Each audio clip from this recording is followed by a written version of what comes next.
안녕하세요, 여러분. 저는 라마르 올리버이며 글로벌 감리교회의 총회 청원서 담당 비서로 섬기게 되어 영광입니다. 2026년 총회를 위한 청원서 제출 절차에 오신 것을 환영합니다.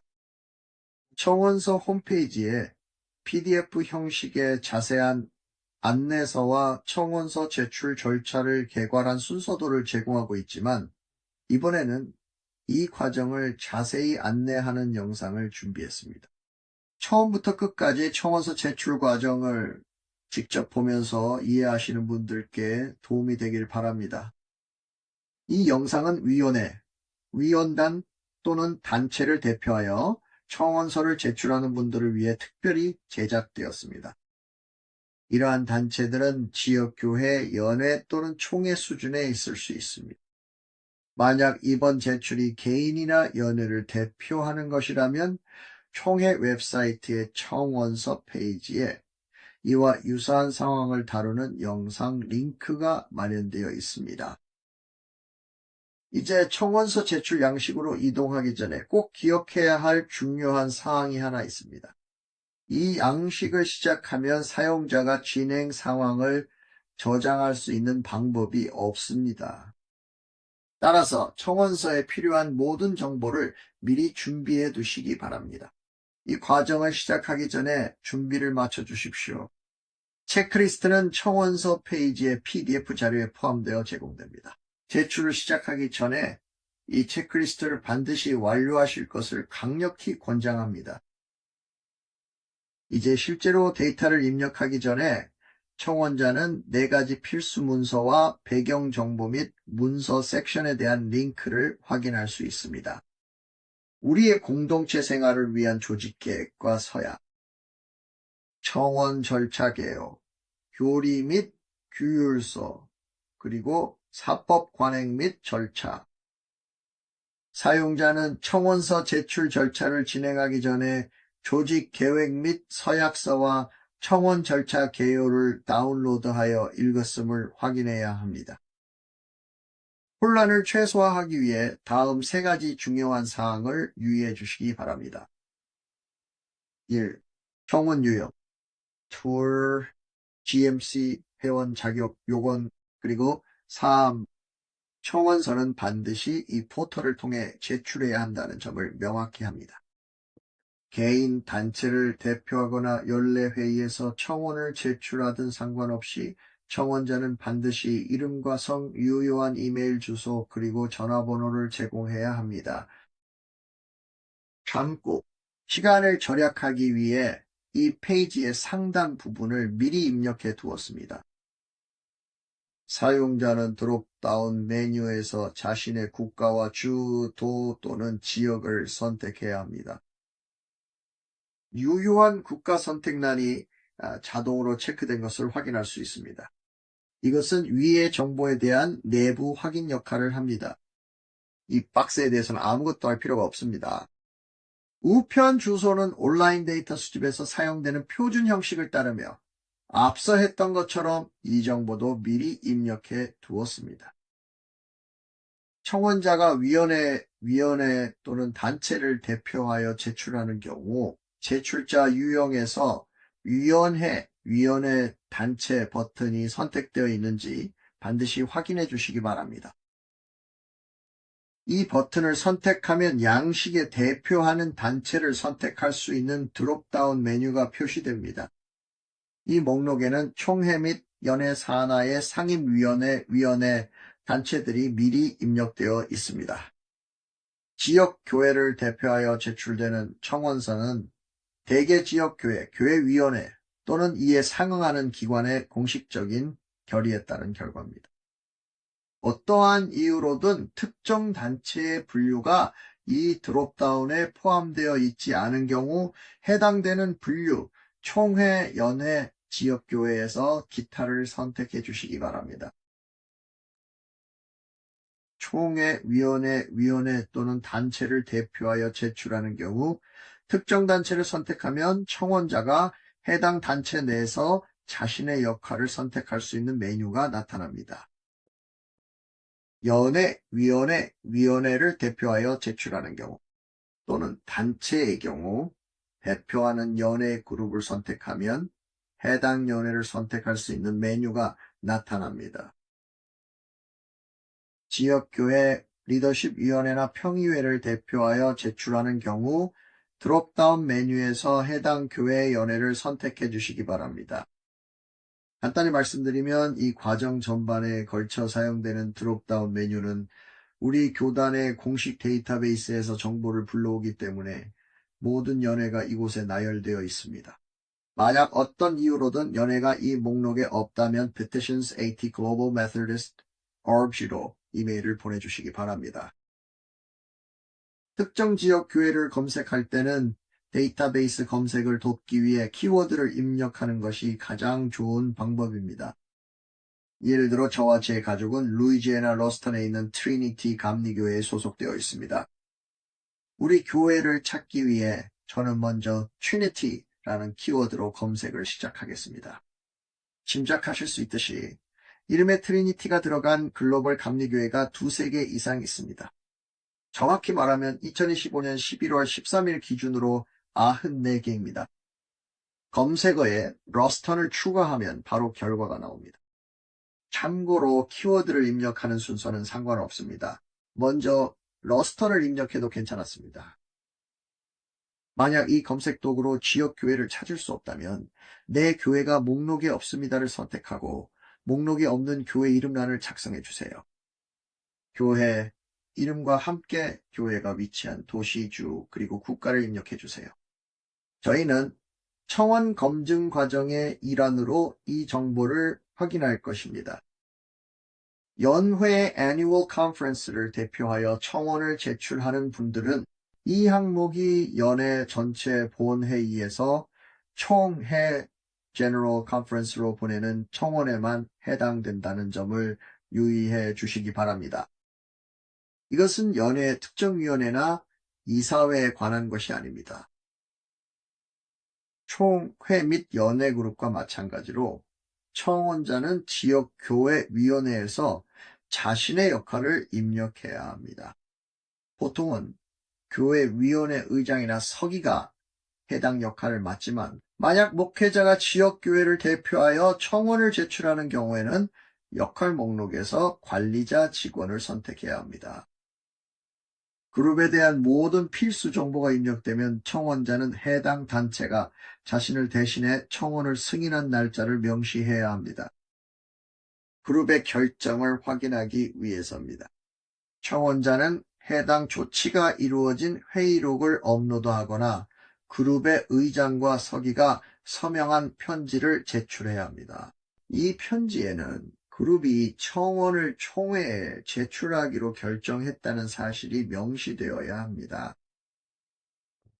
참고로 청원의 정확한 문구가 회의록이나 제출된 편지에 반드시 포함되어야 합니다. 공식 회의록이든 증빙 자료로 제출된 편지이든 그룹 의장의 연락처 정보가 문서에 반드시 포함되어야 하며 이는 추후 확인을 위해 필요합니다.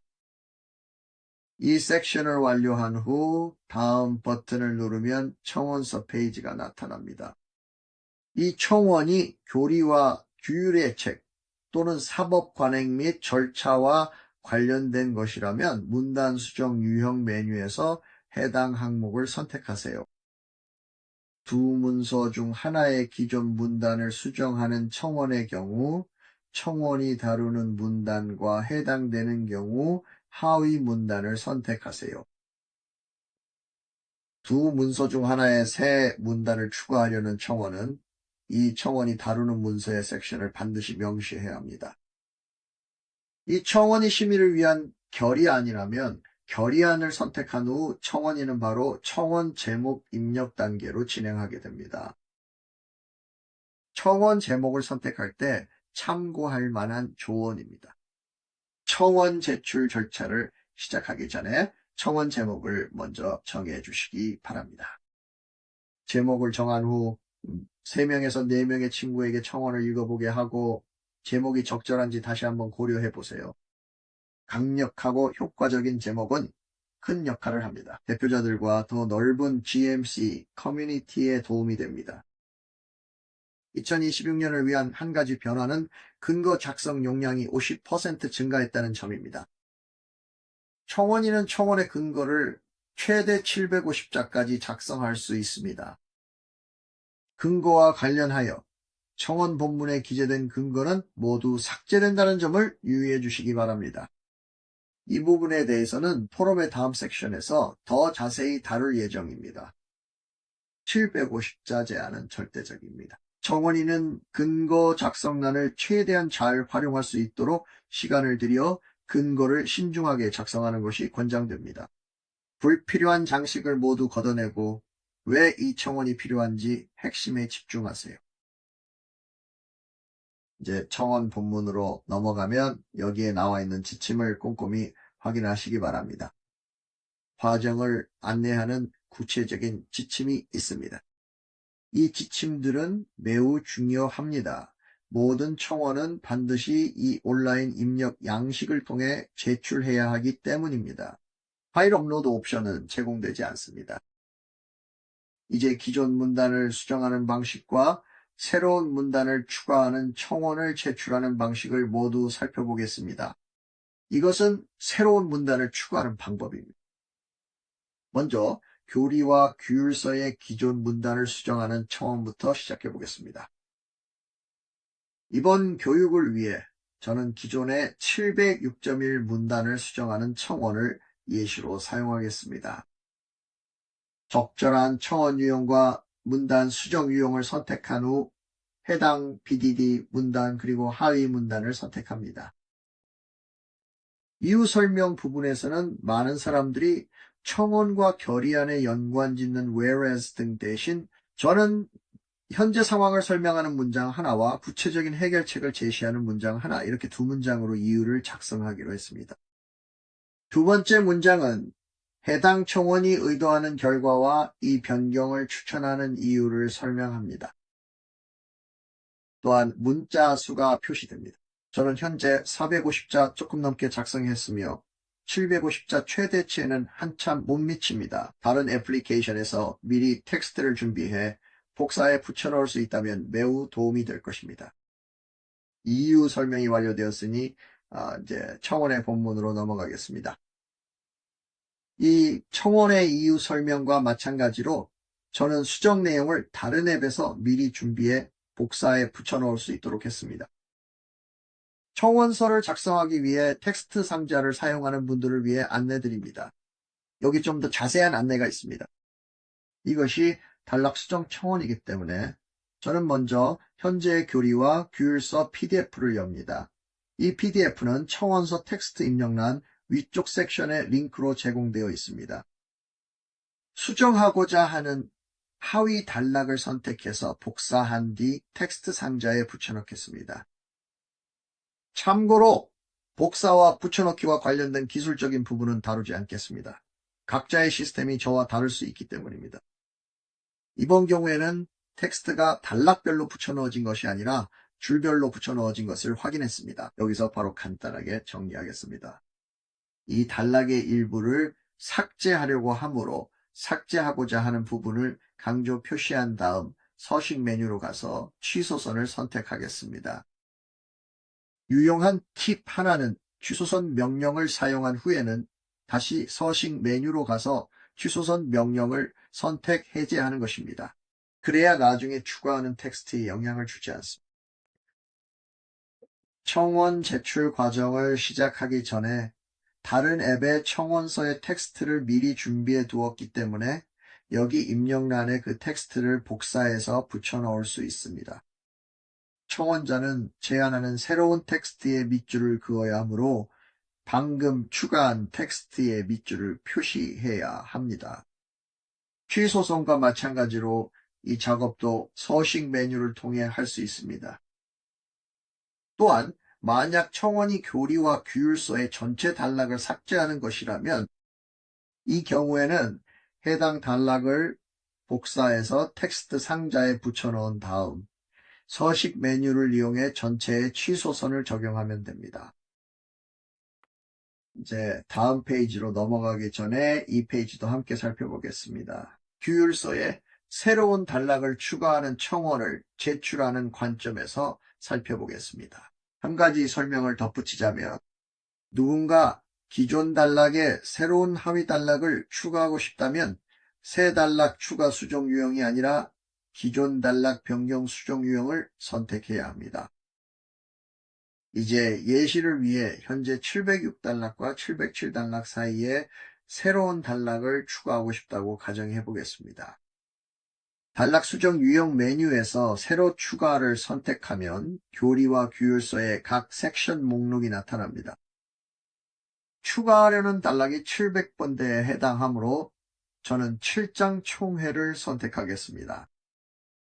그리고 교리와 규율서에 추가할 내용이 따로 없으니 여기서는 조금 재미있게 해보겠습니다.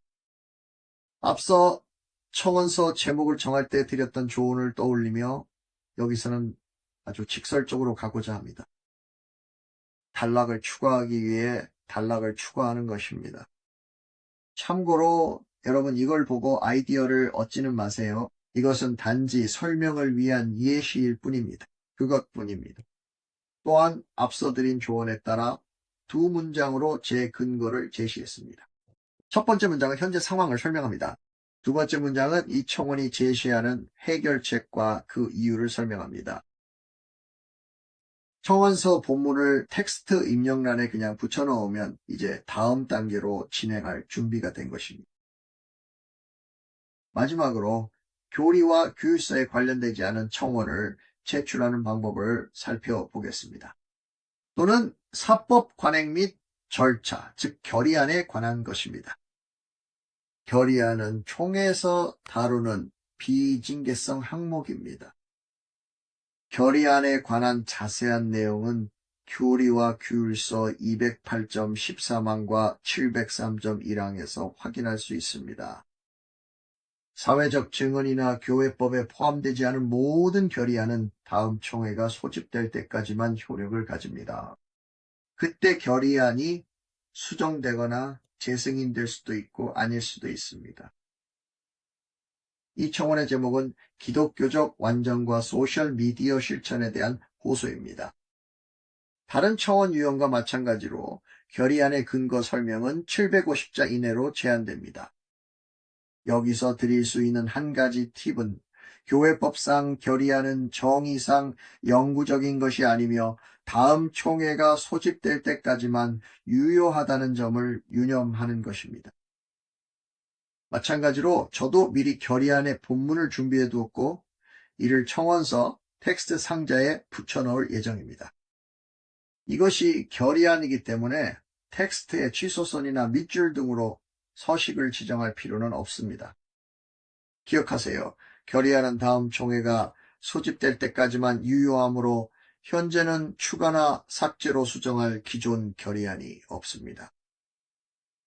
청원의 유형과 상관없이 청원서의 본문을 입력한 후 다음 버튼을 누르기 전에 이 페이지의 모든 내용을 잠시 시간을 내어 꼼꼼히 검토하시길 강력히 권장합니다.